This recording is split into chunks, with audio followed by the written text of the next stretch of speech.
Shopify is a platform built for growth, whether you're just starting out or already running a thriving business. From managing inventory to creating a seamless checkout experience, Shopify is designed to handle it all. And it doesn't stop there. Shopify helps you sell everywhere your customers are, online or in person. It's the ultimate tool for turning big dreams into big wins. Sign up for your $1 per month trial period at shopify.com/OPP. Mochi Health is here to help you start your weight loss journey with caring, personalized support. Meet one-on-one with board-certified obesity doctors and registered dietitians who truly listen and understand your unique needs. Eligible patients can access affordable GLP-1 medications delivered right to their door each month. No insurance? No problem. Mochi Health accepts FSA and HSA, making care accessible and affordable. And with 24/7 customer service, you'll never feel alone on your path to better health. Get started with Mochi Health today. Take the free quiz at joinmochi.com and use code AUDIO40 at checkout for $40 off your first month of membership. That's joinmochi.com with promo code AUDIO40.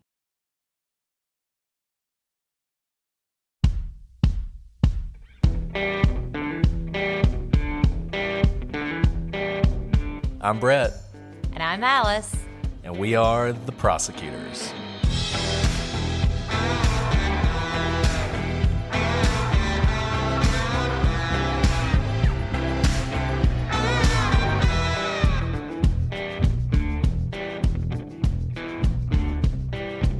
Today on the Prosecutors, we continue our investigation into the real Amityville horror.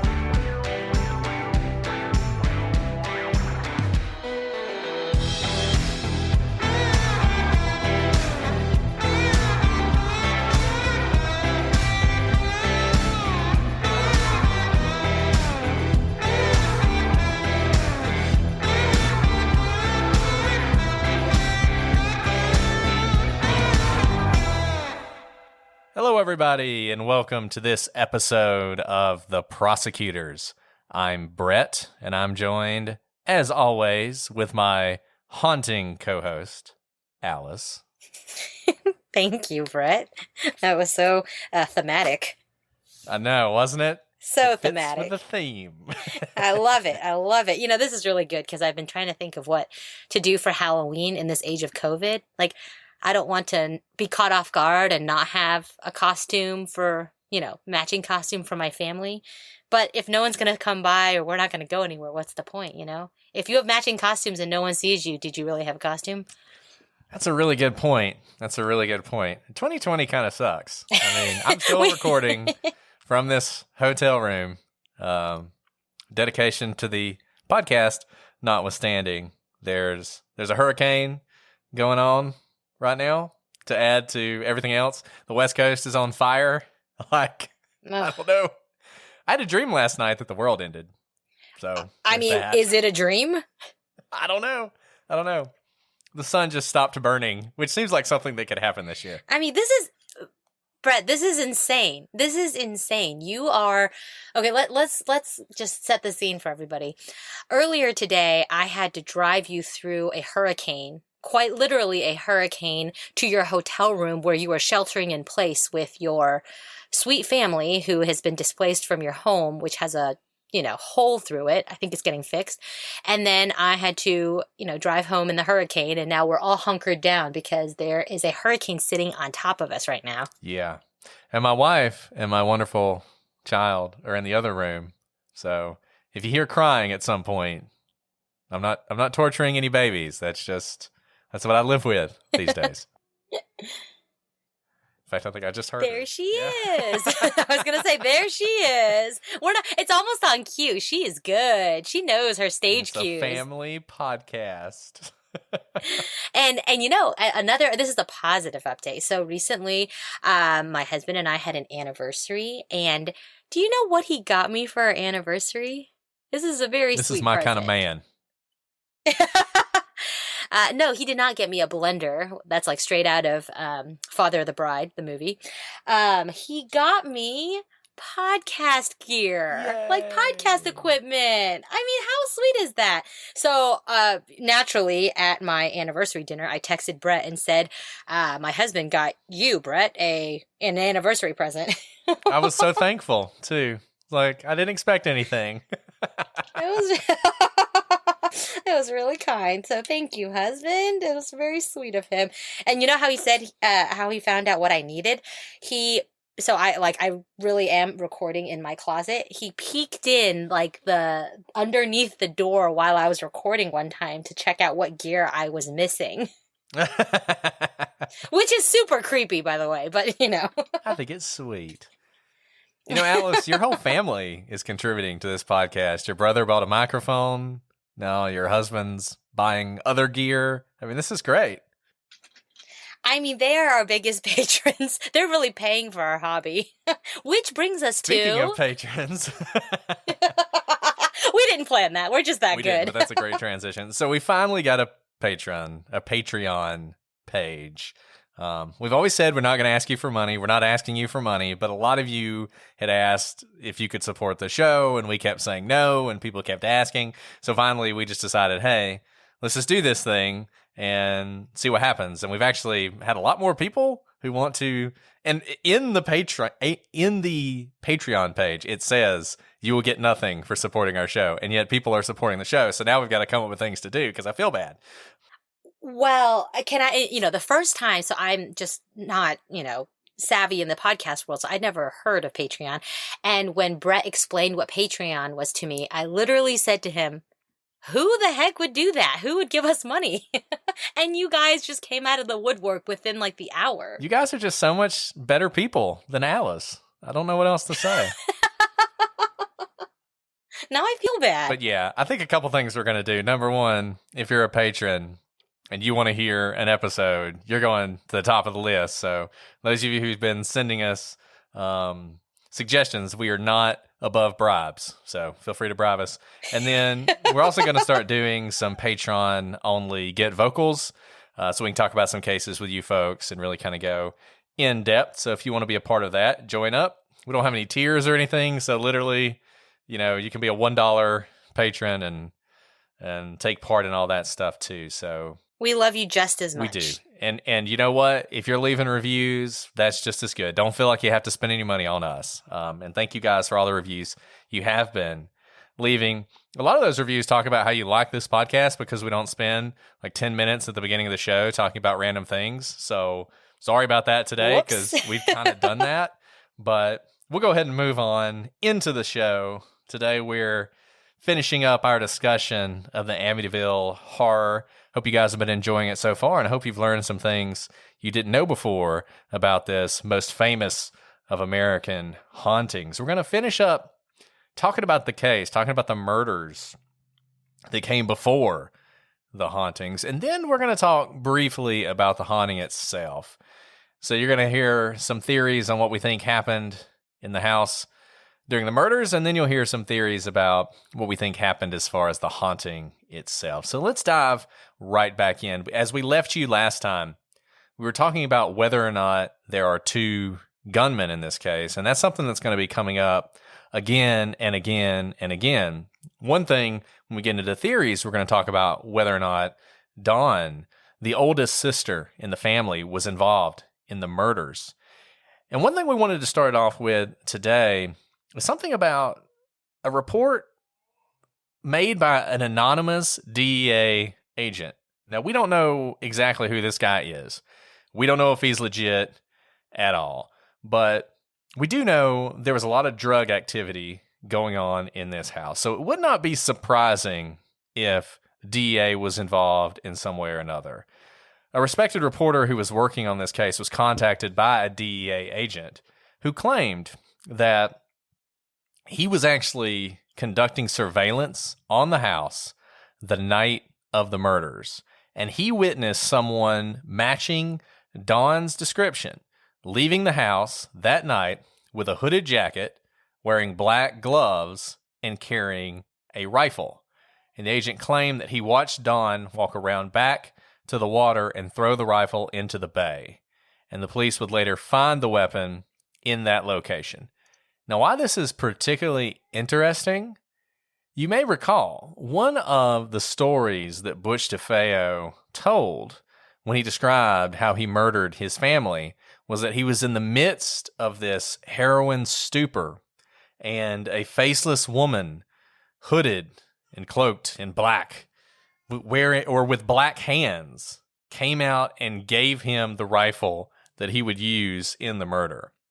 If you believe this DEA agent, and you believe this is true, then you have to wonder, was Dawn somehow manipulating Butch? Was she convincing him that something demonic was going on so that she could use him to eliminate the rest of her family? It's an interesting question. A couple things I would point out. Number one, anonymous sources are anonymous, and it's hard to check those. So it's hard to know whether or not it's true. Brett, that was my question. Was there ever any confirmation that this was in fact a DEA agent, or did they simply claim that they were a DEA agent? They simply claimed they were a DEA agent. The reporter in question gave this a lot of credence, which kind of surprised me. I am inclined to think this is somebody who heard Butch's story and kind of came up with this to corroborate it. And one big reason for that, if Dawn threw the rifle in the bay, how did Dawn end up getting shot by the rifle? You know, not really sure how that works out. So you'd have to assume there's another weapon.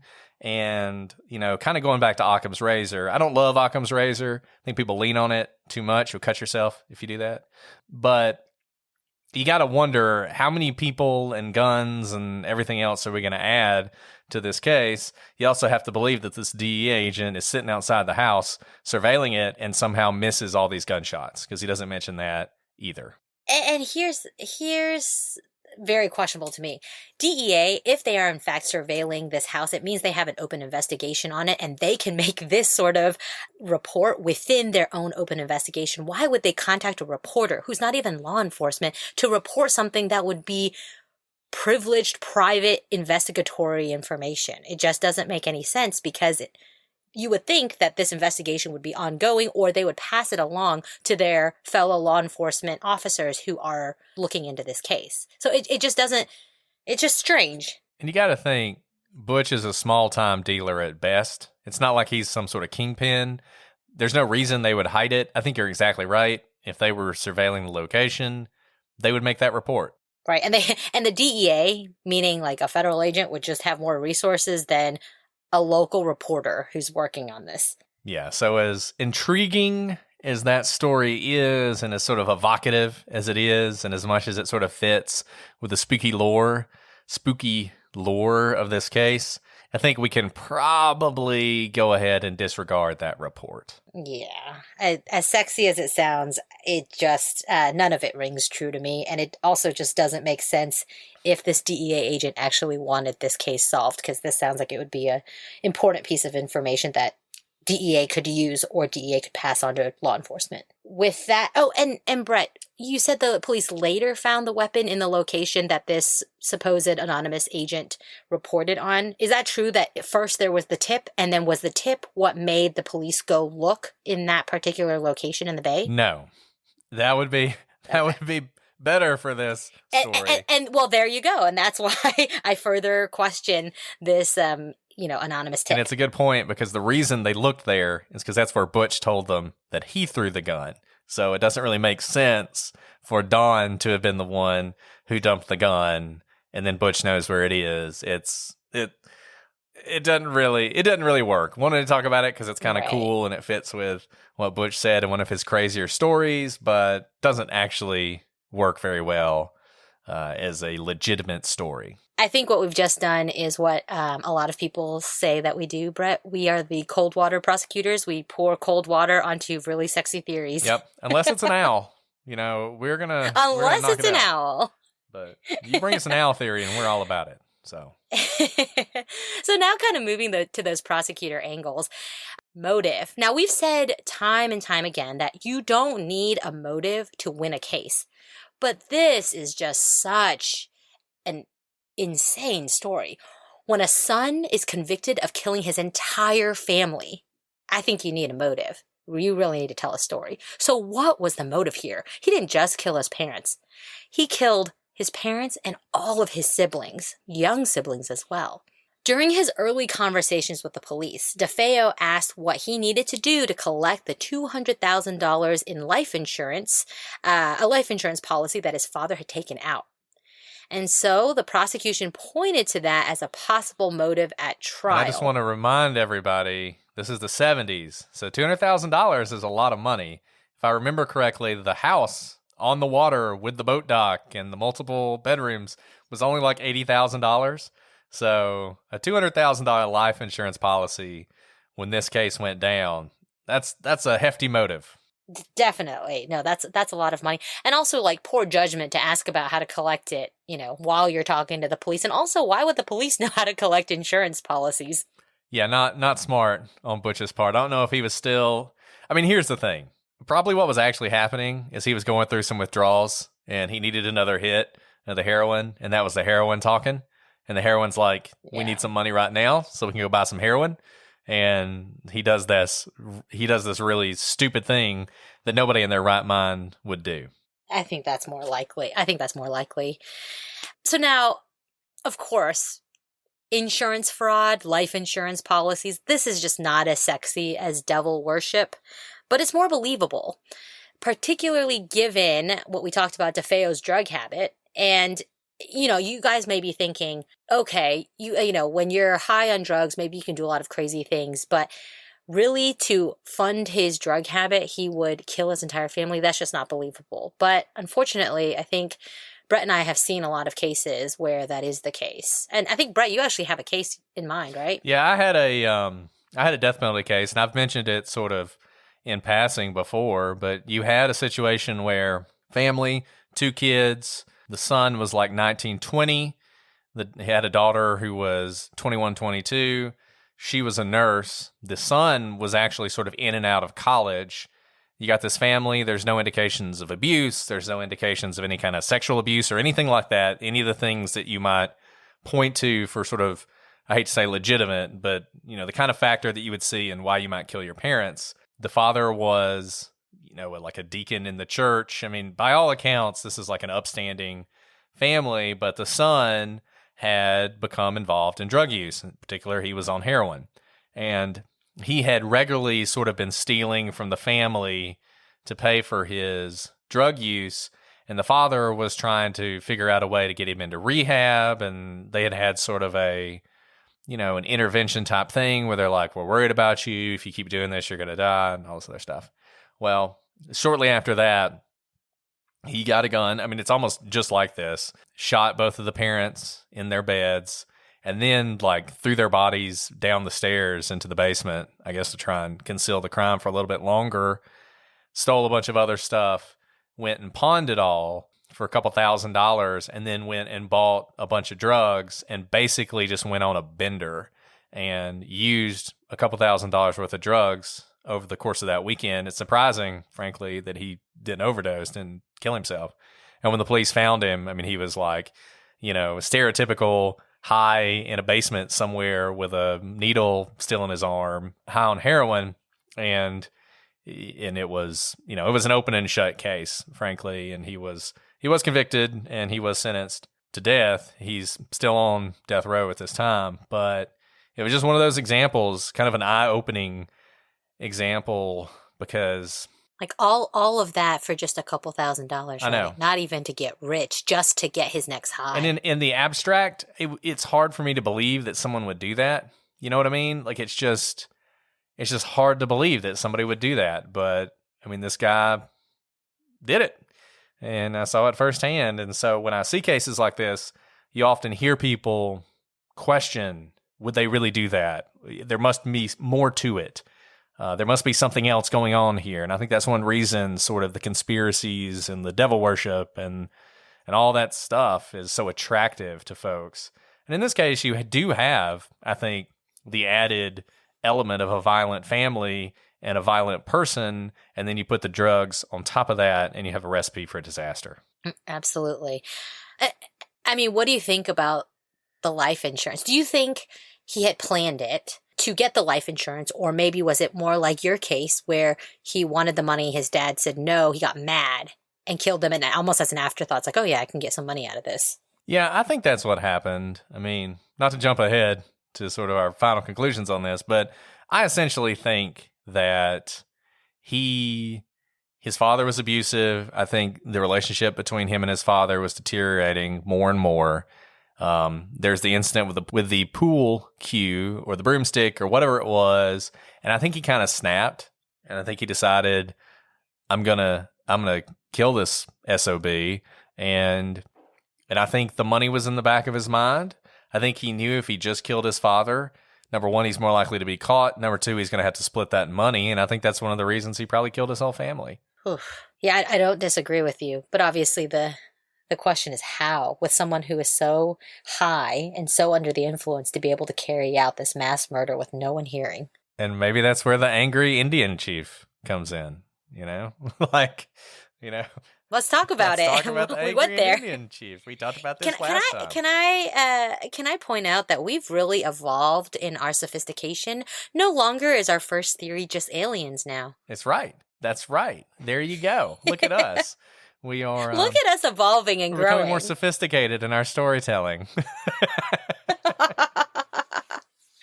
I think it's just that we forgot to include aliens in this particular story. Aliens are harder that to fit bad. into this one. Yeah. You know? I mean, I guess aliens could have, like, put some sort of beam over the house that prevented sound from getting out or something. I don't know why they would do that. Ooh, that's a good one. But all right. So there you go. Could be aliens. Could be aliens. But more likely, it was the angry Indian chief whose burial ground had been disrupted. You know, if you guys have seen Poltergeist, same thing, right? You don't build your house on a burial ground. That's just not a good thing to do. And you have Hans Holzer, who has this theory that this poor Indian chief, what was his name? He had a good name. Rolling Thunder. This Indian chief, Rolling Thunder. Oh, that is. You know what? It's literally rolling thunder right now with this hurricane. I know. It's as if the spirit of the Indian chief has heard us talking about him and has decided to wreak havoc, to seek revenge. But Rolling Thunder, he's buried on his horse. He's very happy being dead. And then all of a sudden he gets dug up and his skull gets crushed. And he's angry. Now, there's one problem with Holzer's theory. For reasons that I don't really know, he had decided this was a Shinnecock Indian chief. Well, the problem was it wasn't the Shinnecocks that occupied Long Island. It was the Montaukett Indians. And, it's possible he just got the wrong Indian chief, though you have to wonder if his research was so good and this Indian chief was really buried there and his grave was really disturbed and he really found out about that, why did he get the tribe wrong? I mean, that's an important thing, right? Now, it is not outside the realm of possibility that the house was built on an Indian burial ground. We don't actually have any reason to believe that. There's no proof of that. It's certainly not something that's been confirmed, but there have been several Native American burial grounds discovered in and around Amityville. So, not outside the realm of possibility, but as of today, no one has been able to prove definitively that the house itself is located on an Indian burial ground, whether it's the Shinnecocks or the Montauketts or anybody else. So if you think that's out there, then we'll bring it something a little bit closer and I think more probable. I think this is the first time we've ever had this theory. This is a new theory. Yeah. And you're going to need to help me on this because I just don't know that much about mobs. And this brings us to the theory of the mob. So the DeFeo family historically was deep in the mafia. Initially, Butch claims that the mob is the one who killed his family. How do you say the next word? Is it Capo regime? Capo regime. Capo regime. Okay. Capo regime. You just call him a capo. Okay, thank you. Capo works. A capo. You ever seen Capo The Godfather? regime. I mean, come on, Alice. I actually have not seen The Godfather, but I've seen movies that quote The Godfather, like You've Got Mail. Let's see. So not quite the same thing is Not what you're quite. saying. This is why I need your help, because I know nothing about the mob. Anyways, so Butch's great uncle, Pete DeFeo, was a Capo regime. You got it. Okay. Dang it. Butch, second language. English is my second language. But Butch's great uncle, Pete DeFeo, was a A capo. Capo Or a regime. A capo regime. I'm going to get this right, okay? Pete DeFeo was a capo regime in the Genovese crime family. This is one of the famed 5 families that control the New York underworld, and it was funded by Lucky Luciano. I feel like, Brett, you know a lot about these 5 families. Well, I mean, the 5 families are famous. They do run the underworld in New York City to this day. You know, if you've ever heard... Are they going to come after us? They're not going to come after us. We are... They're not going to come after a small podcast that doesn't even have ads. That's true. But if they want to advertise, you know, if they're running out of... if they need some... We're for sale. They need to reinvent themselves. We are open for business, so... Tell me about these 5 families, Brett. Yeah, so it's the Bonanno, the Colombo, the Gambino, the Genovese, and the Lucchese family. And the Genovese family is actually... Power has shifted between these 5 families. If you've seen The Godfather, you know there's sort of a version of the 5 families, and The Godfather is the head of one of those families, the same type of thing. And they sort of, you know, power will shift between them.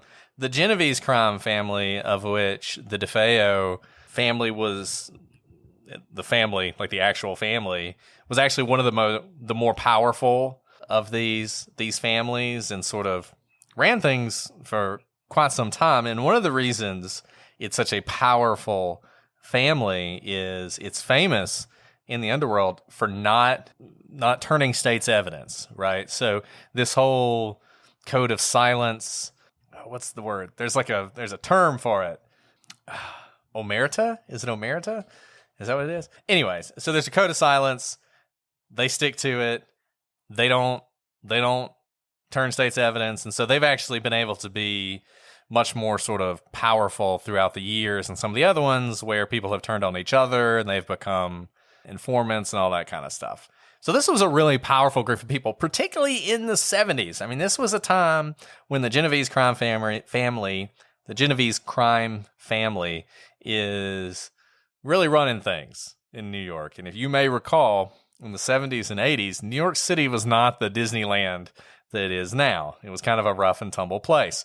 And these guys, they were some of the folks who were making that happen, and they were the ones making the money off of it. And so the story that Butch DeFeo told was that one of the members of this crime organization was in town, and he had called him a bad name. I won't repeat it here. It's a sex act. I'll say that. We're keeping this a family podcast. Family show, so use your imagination. But he called this guy this thing, and the guy got really mad and decided he was going to kill Butch. And he sends his people, they go in, they kill the whole family with the idea of killing Butch, but he's not there. So he actually sort of survives out of, you know, sheer luck. And initially, you got to remember, once again, the mob really feared during this period of time. I mean, this wasn't long. It could be a believable story. They really were terrorists, they were. You know, throughout New York. So it's believable. Yeah. I mean, this is like, you know, John Gotti, who you've all heard of. I mean, he came to power in the mid 80s. You know, these were powerful people, and they could have done this. I mean, they could have. And so the police initially, while I don't know how much they bought into this, they definitely took Butch into protective custody. And the sort of initial story that everybody, I'm not going to say they believed it, but they certainly gave credence to, was that the mob could have done this. And essentially what happened, and I kind of love this, is it, you know, the folks in Amityville talked to their friends in the mob squad or whatever in the New York police, and they talked to their people in the mob, because that's the way it is, right? And the mob said, look, we would never do this. We don't go after families. You know, if he had done that, we would have found him and we would have killed him, but we would not have killed the whole family. It's just not what we do. And moreover... Is that true, by the way? Just because in the movies they always make it seem like, you know, they cut off all your fingers and they go after your wife and kids because that's what hurts you the most. They do that in the movies. I'm not speaking from experience. I'm not speaking from experience, clearly. I'm hiding in my closet. Well, I mean, here's the thing. I mean, there's a couple things. Number one, his uncle, his great uncle, is a high-ranking member of the Genovese crime family, right? Like, even if Butch does something really stupid and insults somebody who's really dangerous, killing his family is probably not the smartest move for you to make either, right? Because then you're going to bring down the wrath of the Genovese crime family on you. So you're just not going to do that. That's the first thing. The second thing, the mob just wants to make money. It's not personal. It's business, right? So the best way to get people to not like you and the police really after you is to kill a bunch of kids. If you just kill other people who are involved in the mob, it's kind of like, like whatever. That doesn't really matter. But you start killing kids, then you're going to have a problem. So I think the police didn't really believe they would do this. And when the mob said, look, just not our style, they were kind of like, yeah, that's true. It's not. That's fair. But, can we just say, isn't that crazy that he was taken into, he being Butch, was taken into protective custody when really he's the one who killed all of them? I mean, it's just so twisted in so many ways. Yeah, it really is. And this was probably, you just got to remember back to where we were. The golden age of the mob was Prohibition. And then the second golden age was probably, post-war era, post-war era into like the early 60s. And then I think you were in sort of your last golden age of the mob, where a lot of these people that you've heard of, whether it's John Gotti or whether it's the guy from Boston, whose name escapes me, who was murdered recently, or like Whitey Bulger, who was the head of the Irish mob. I didn't know how to say capo regime. Yeah, but you know what a capo regime is now, so you're in good shape. Now I do. Right. Yeah. So like Whitey Bulger, he takes over in the mid 70s, runs Boston through the 80s, and it's only in the 90s when he's finally run to ground and that starts to fall apart. So it was a legitimate concern. What I'm saying here is it was a legitimate concern and legitimately possible that the mob could have been involved in this, at least initially. But as the investigation goes on, it becomes clear it's not the mob. Right. So what are the other theories then? How could he have done this? How could Butch have done this? We talked about this a little bit earlier, and we've sort of danced around it a lot, and that's whether Don was involved. And one thing that is very true, and we've discussed several times, is the eternally changing story of Butch. And as we talk about Don and whether Don was involved, you're going to see that. So there's always been speculation that Don, who was the oldest daughter, was somehow involved in the murders. And this essentially became Butch's story. Once he moved on from the initial, it was the mob, to I did it sort of in a druggy haze and don't really remember anything, and I'm crazy, and the devil made me do it, and I was hearing voices. Once he moved on from that, after his conviction, after he was in jail, he started to say, it was Don. Don is really the one who was driving this train. And he has a little bit to back him up. And why does this have any credence if Don is actually one of the victims? That's a good point. However, there are a few things that back it up. The first are some statements that were made by Don's boyfriend at the time, a William Davidge. And he said that it wasn't just Butch who was using drugs. Don had been using LSD and mescaline very intensely at the time. And at the time of the murders, she was kind of in a similar place to where Butch was. She had had a complete falling out with her parents. And in fact, he said that she hated them because she wanted to get out of that house. She wanted to move in with her boyfriend, and her parents wouldn't let her. And so this sort of generates the first of several stories that Butch is going to tell about Don.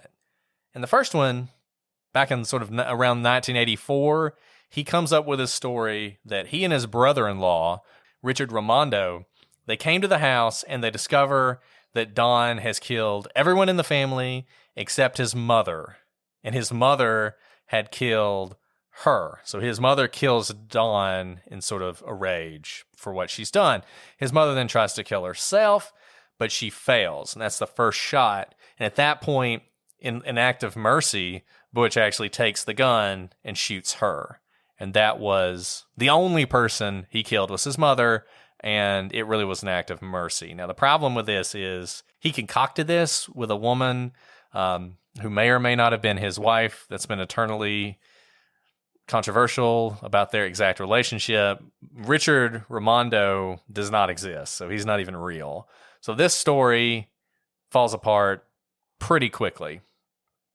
So Butch's story evolves more, but it still circles around Dawn. By 2005... And is Richard Raimondo based on anyone? Did he just pull that name out of thin air, or was this someone in town? Because it's pretty easy for the police to figure out someone is made up out of thin air, right? Well, I mean, he was made up out of thin air. According to the woman who claimed to be his wife, one of Butch's friends, actually one of the friends who was at the bar when Butch gets there and comes back to help, it was obvious to her that he had sort of modeled Richard Raimondo after that guy. The way he described him, the way he looked, his general affect. I mean, that was who he was using. But I think this is just an example of sort of the weird place that Butch is in, that he would just make up out of whole cloth a brother-in-law who doesn't exist. So in 2005, his story has changed a little bit to become a little bit more realistic. Now he's saying in interviews that Don was angry at their parents for all the reasons we've talked about. He told her, he said, look, if you want to do this, you need to do it, not me. But for whatever reason, when they went downstairs to where his parents were asleep, Butch had the gun. He had the rifle, and he yelled at his father, "Hey, fat man, get up." That's a quote from him. And we're going to put a bunch of links on the website to some various documentaries and interviews that he's done, and you can hear him tell this story. So his father starts to get up, at which point Don's yelling at him, do it, and Butch shoots him twice. At this point, his mother starts to get up, and she reaches towards her side table, and Butch knows that she keeps a handgun in that side table. And so he then, kind of in self-defense, is the way he doesn't say this, but it's what he's implying. He then shoots her and kills her. And then he says to Don, "Are you happy now? Are you happy now with what we've done?" And he's so upset. And Brett, you know what's so interesting about just this part of the story? I know there's more to it, is he's already telling a story that contradicts the evidence, right? The evidence is that no one got up. But here he's saying that his dad is starting to get up and his mom is getting up, and then he shoots them. And it gets worse. It gets worse with that, too. But at this point, he says that he leaves the house and he drives around town trying to figure out what to do. How are they going to deal with this? And by the time he gets back to the house, all the lights are on. And he goes inside and he goes upstairs and he finds his younger brothers and his younger sister, Allison, dead. And he runs upstairs to see what's going on with Dawn. And as he goes into her room, she grabs up the gun and tries to shoot him. But he's able to sort of wrestle with her, get the gun away from her. He throws her onto the bed, and then he says that the gun just sort of goes off in his hands and shoots her and kills her. Now, the problem with that is it also contradicts the evidence, because there's simply no evidence. As you said, there's no evidence anybody got up. There's certainly no evidence of a struggle. There's no, her clothes are not ripped. They're not even displaced. She's in bed, appearing to be asleep. She has... Right, and a point blank shot at someone looks very different than a gun going off by accident in terms of how it enters and exits the body. There's no defensive wounds on her. There's no, scratches on him. There's nothing underneath her fingernails. Just nothing that fits with this story about Dawn. But he sticks to it. He claims that Dawn hated Allison because Allison was beautiful and she was going to be a beautiful girl, and that Dawn was very envious of her and just knew that she was going to sort of supplant Dawn in every kind of way. And then she killed the boys to cover things up, and his thought is she was going to kill me because he was the only witness, and then she could say, yeah, he did it and I killed him in self-defense. His most recent claim is that Dawn killed everybody. Like he basically was not involved in this at all, that Dawn killed the whole family. The only person he killed was her, that And so the only thing that changes here is Dawn is the one who shot the father and the mother. And then they get into the fight. There's the struggle. He accidentally shoots her in the head. And it happened so fast he didn't even know what he did. And at that point, he ran out of the house. He jumped in his car. He went to get his friends at the local bar. And he sent them to the house while he stayed outside. A couple problems with that. Number one, why'd he dump the gun in the bay is the first one. Number two, if that was true, when did he have time to dump stuff in Brooklyn, his bloody clothes in Brooklyn, which he would eventually lead the police to? Obvious that's not actually what happened. Now, there are people who point to this sort of more than one gunman. Maybe it was him and Don. There appears to be another rifle in the canal behind the house, and people have said, and this was discovered very recently, and it's completely deteriorated. It's impossible to know whether it was involved in this or if it was just some random, even if it even was a gun, and not just like, a metal barrel that kind of looks like a gun. Impossible to know whether it was involved in this or when it went in the canal or anything, but there are people who point to that as evidence, like, oh, that's the second gun, and they dumped both guns. So, maybe Don was involved. Why we don't typically see this, right? When someone's already confessed or told one story, it is not typical for them to come up with such far-ranging stories over time, over decades. Is he gaining anything except maybe media attention from these ever-changing stories, or is he just crazed and he thinks these are real, really what happened, and he's finding new truth and sharing it with the world every couple of decades? I think if you want to be most charitable to him, it would be that he feels so guilty about all this that he can't come to terms with the fact that he did it, right? Like, he can't accept the fact that he killed his whole family for no reason. And he has developed this sort of, and he truly believes it. He's developed this fantasy where, he wasn't the bad guy. He's not the man who murdered everyone in his family and has been in jail ever since for it and will die in jail for it. And that in reality, this was just a circumstance that kind of fell upon him, and it's a tragedy, but he did what he had to do. I think that's the best you can say for him is he was doing that.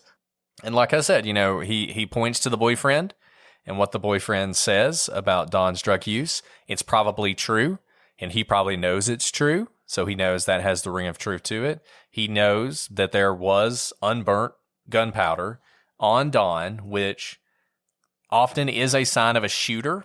It is often a sign of somebody who shoots a weapon as opposed to someone who is shot by a weapon, because when you fire a weapon, not all the gunpowder is burnt. And if you guys have ever heard of gunpowder residue, that's how it works. You shoot a gun, there's going to be unburnt gunpowder on your hands.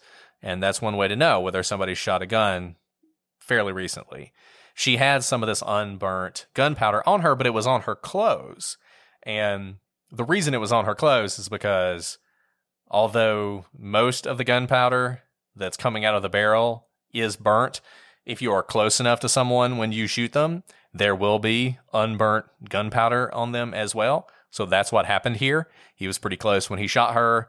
That got on her. But how he's pointing to that as sort of an inconsistency with murder. It couldn't have been murder because there's unburnt gunpowder on her. But once again. But then you look at everything else, right? Her clothes, they're not in disarray. There's no struggle, nothing under her fingernails. We've talked about this a lot in past episodes. If there's a struggle, it's very hard to not leave behind any sort of DNA clue of it. No hair, no fiber, no, DNA underneath your skin, because that's what you use when you are defensive. You use your hands, and DNA gets on the person who's struggling to defend themselves' hands. And none of that was here. Just absolutely no signs of any sort of a struggle. No, I think that's 100% right. This always makes me, this whole thing is incredibly sad, but that Dawn has been such a big part of the story when likely she was just a victim. Right. But she's been kind of this dark figure, whether a satanic figure handing him a gun to someone who killed the entire family and he killed her in kind of a retribution for his family. I mean, it's quite sad because I think all the evidence points to the fact that she was just the victim. I think that's right. And if she was just a victim, then I think that basically leaves us with only one real possibility here. And that is that Butch did it alone. I mean, there's no doubt that Butch was a disturbed individual. He was back then. He still is now. He's been diagnosed with antisocial personality disorder, and that means he lacks empathy for others. What that means, I mean, there's going to be people who have medical degrees who understand this much better than us, but one of the telltale signs is you just cannot put yourself in other people's shoes. It's frankly, I think, one of the only ways that you can point blank kill your entire family, right? You have to lack that. There has to be that disconnect. Otherwise, kind of like you were saying, he probably can't even come to terms with it. I know many people cannot come to terms with it. You have to lack that empathy to be able to pull the trigger for people so close to you, no matter how you feel about them. And before the murders, Butch was known to have threatened to kill multiple people, actually, not just his family. One time I think he was on a trip with his hunting buddy, threatened to kill him. Another incident, he pointed a gun at his father's head, and he actually even pulled the trigger. Now, it's not clear why the gun did not fire, and I don't think, Butch knew that it wasn't going to fire. So he actually fired the gun, just for whatever reason, it didn't go off. Remember where Butch was at this time at the time of the murders. He was drinking a fifth of scotch a day on top of regular heroin use. We've joked in the past about how Brett is a really good drinker and can hold his alcohol, but that is a lot of intoxicants in your system. He was just not in his right mind because of this antisocial personality disorder, on top of the scotch, on top of the heroin use. And I only use heroin every other day, so. Yeah. Yeah, I mean, heroin is, man, we've both had cases where we've seen heroin use, and it's one of the scarier drugs, I would say, in terms of what it does to the user. And what we do know is a week before the murders, Butch's dad, we talked about him. They were a violent family. Butch's dad actually broke a pool stick over his head while his mother told his dad, hit him again. Whatever dispute they were having, I mean, this is violent. That had to have been some force to break that pool stick over Butch's head. And then not even to have your mom back you up, but instead to say, hit him again, can really start to turn the soul and, get him to the place where he was. And Butch would later say that was it. That instance of when his dad broke the pool stick over his head, that was it. And he was convinced that either he was going to kill his dad or his dad was going to kill him. And it was just a matter of who was going to do it first. And ultimately, this case goes to court, and Butch admits in court on the record that he killed all 6 of his family members. Yeah, I don't know why this case is controversial. I mean, I know... Yeah, he said it. I mean, he said it. He's admitted it multiple times. There's only a few versions of the story where he doesn't kill. Well, he kills somebody in every one of the stories he tells, right? I mean, even if he just kills Don, he kills somebody. Right. He's admitted this. There was a lot going on. We've talked about everything that was going on. I've got to think if it weren't for the Amityville horror that was to follow, that people just wouldn't think this was that controversial. I mean... He killed these people. He killed them. He shot them all. That's what he did. I don't know exactly how they didn't hear things. I don't know if he drugged them or if they didn't want to hear it or what. If they were all just deep sleepers. I'm not sure. But what I know, as certain as I can be, is that Butch DeFeo murdered his family. So to the extent there was anybody who came into this thinking maybe he didn't do it, he totally did it. Yeah, and I think he did it by himself. I think maybe drugs were involved in terms of him drugging his family members, and that's probably why they didn't get up. But I don't think anyone else was involved. Right. I think you're 100% right. And that really only leaves us with one question. And it's the question that's sort of most appropriate for the Halloween season. And that's, what about the Amityville horror? Was it real? Was it not real? We're not going to do a whole episode on it. We're not going to dive into everything. People have strong feelings about this. A lot of people view the Amityville horror as a hoax. The Warrens were involved. There's a lot of people who think they were fraudsters. There were a lot of people, questionable folks, who were involved in that investigation. The book was written by the Lutzes after they moved out. That book was co-written with a lawyer who, during some disputes about how they were going to split the money up, said that it was all fake, it was all a hoax. They concocted it over some bottles of wine in the kitchen. People always point to that and say, see, it's a hoax, though I would just note the guy was pretty pissed off at them when this came out, so you got to wonder, is he just mad because he's not getting any money or what? But there are plenty of people who say it's a hoax. What I would direct you guys to do, if you're interested in this, watch a documentary called My Amityville Horror. It is fascinating for so many reasons, but it stars Daniel Lutz, who was one of the children who lived in that house for the 40 days or whatever that the Lutzes were there. And I will tell you, Daniel Lutz thinks this is true. He thinks something happened there. Now, Daniel's had a lot of issues, and one of the reasons that documentary is so fascinating is because it really just shows you what trauma can do to a person. And he went through so much, whether you think the Amityville Horror was real or not, it's obvious that he had a very traumatic childhood, and it has followed him for the rest of his life. So it's interesting for those of you who are interested in the Amityville Horror. It's interesting for those of you who are interested in sort of childhood trauma. I will say this, whether you think the place was haunted or not, I do think the Lutz family, there were some dark things going on in that family. And I don't think the Amityville home is cursed. It seems like the people who are living there now are perfectly fine. But there was a time period where you did not want to live in that house in Amityville, New York. Right. Like you said, we could do a whole show on the Lutzes, and it probably is more about the Lutzes than the actual house. I'm interested to hear from you guys what you think about the Lutzes, what you think about Butch DeFeo, what do you think about the Amityville Horror, what do you think about hauntings in general? You know, are you afraid of ghosts? Do you believe in ghosts? It's a great question for this Halloween season. Let us know if you've got any good ghost stories, if you've got any good paranormal experiences. Right, you can't leave us hanging there. You can't leave us hanging there. Do you believe in ghosts? Do I believe in ghosts? Yes. I don't know, Alice. That's a tough question. You can't ask our listeners that and not tell them yourself. I'm not a materialist. And I have to say, Brett loves Halloween. This is his jam. I mean, he is like Mr. Halloween. So, do you believe in hauntings and ghosts? I love Halloween. I love the paranormal. I think there are things that we do not understand. And some of those things have to do with hauntings. But I've never seen a ghost, unfortunately. If you're a ghost and you're listening, I'd love to see you. Please show up in my house anytime. Don't stay. Come to visit. You got to go away. But I just have to make clear, I'm the opposite. If you're a ghost and you're listening, please don't come.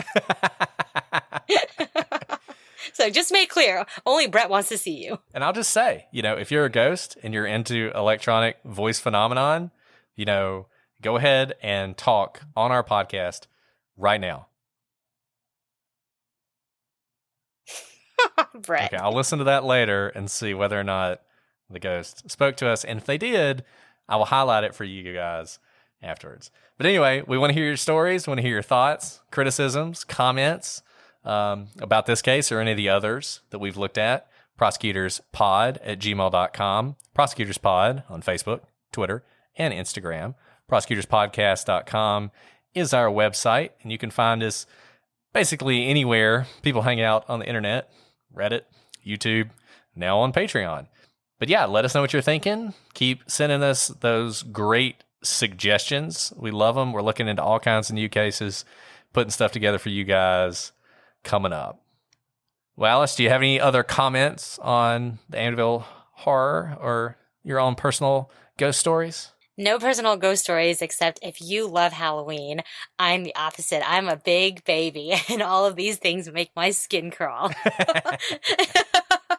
So I can't wait for the holiday season to come. Maybe we can do some cheery murders. Yes, Santa Claus killings.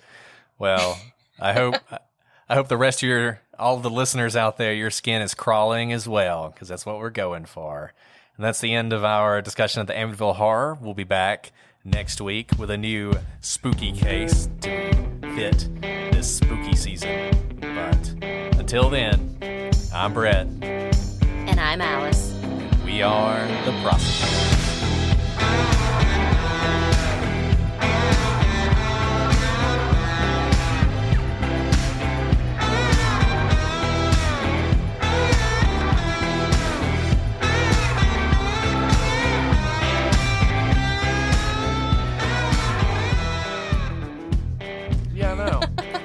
the one guy. Did you see the guy who tweeted that he likes our show because we don't go on tangents?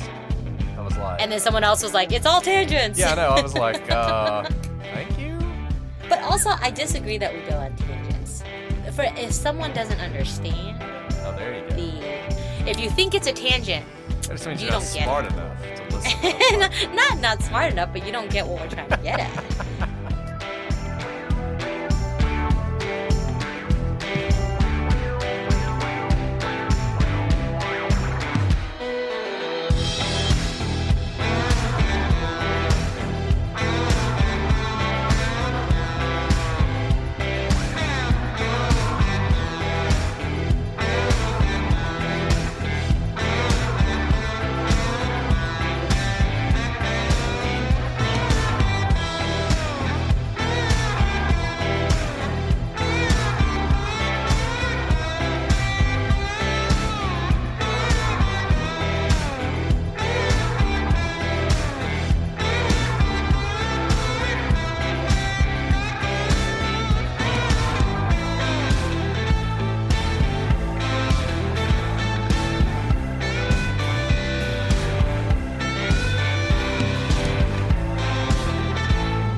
Trying to be mean, I'm just saying. Just saying all those 1-star people are stupid. Anyway. Okay.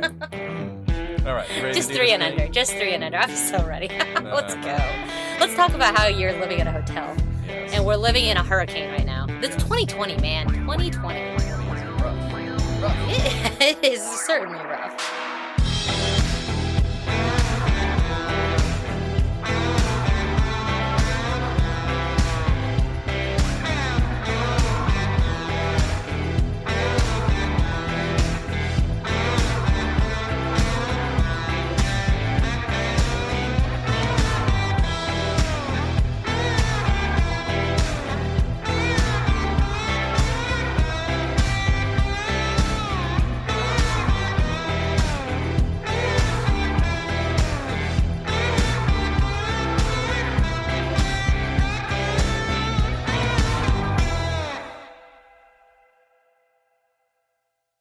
This is your before and after story.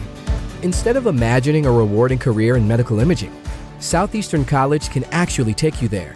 Prepare for a career in ultrasound, radiology, and X-ray technology. With hands-on specialized training, simulations, and real-life experience with the latest imaging technology, you'll be ready to play a vital role on any healthcare team. Transform your life by helping others. Southeastern College. Your future is bright. Visit scc.edu to get started.